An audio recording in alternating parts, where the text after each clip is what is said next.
করার জন্য বেশি একটু চিন্তা করবেন না। আমরা কোনো আইনের বিরুদ্ধে কোনো কাজ করব না, এরকম প্রত্যাশা নিয়ে আমরা আইনের কাছে এসেছি। আমরা আইনকে অন্ধ চোখে মানি না, আমরা আইনকে আলো চোখে মানি। আইনকে আমরা মনে প্রাণে বিশ্বাস করি, যার কারণে আমরা আইনের কাছে আসছি।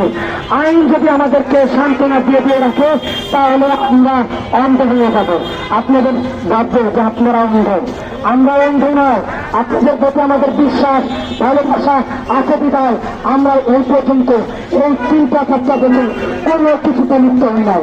আমরা বারবার মুখ্যমন্ত্রী কর্মকর্তা থানার মহাদয়দের কাছে মুখের দিকে তাকিয়ে কোনো একটি উচ্চজনিত কাজ করে নাই। অনেক জায়গায় দেখেছেন কত মানুষ রাস্তাঘাট বন্ধ করে ভাঙচুর করে কাজমাস করে কর্ণফুলির গ্রাহক শান্ত সুস্থভাবে সবকিছু বহন করে আপনাদের কাছে আসছে। আমি অনুরোধ করবো আপনাদেরকে আমাদের সাথে কথা বলার জন্য।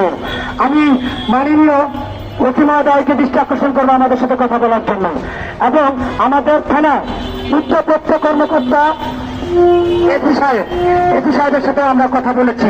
স্বরাষ্ট্র মন্ত্রণালয়ে আমরা একটা চিঠি দিয়েছিলাম, চিঠির জবাবটি স্বরাষ্ট্র মন্ত্রণালয় থেকে থানায় এসেছে, পল্লবী থানায় এসি স্যারের কাছে আসছে। আমাদের সাথে এসআই শামীম স্যার অনেকবার কথা বলেছে, আমরা এসি স্যারের সাথে মিটিং করেছি, আমরা এসি স্যারের সাথে কথা বলতে চাই। আমরা দৃষ্টি আকর্ষণ করবো, উল্লেখ করবো স্যার আপনি আমাদেরকে এইখানে এই অনুষ্ঠান সফল শেষ করবেন, আপনি আমাদেরকে রাস্তাঘাটে নামতে বাধ্য করবেন না। আমরা কোনো রাস্তাঘাটে নামতে বাধ্য হব না, আমরা কোনো ক্লাবে যাব না, আমরা কোনো সংগ্রাম করবো না।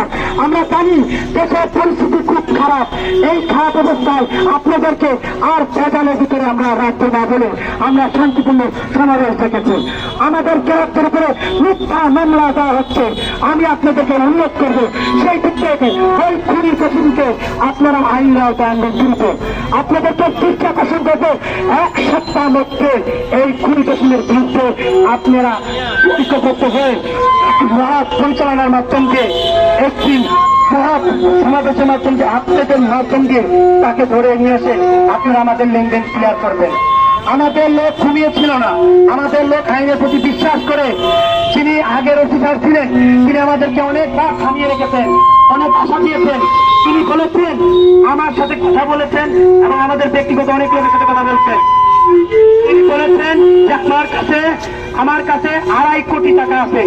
তিনি নিজে বলেছেন, তিনি বলেছেন আমার কাছে 2.5 কোটি টাকা আছে।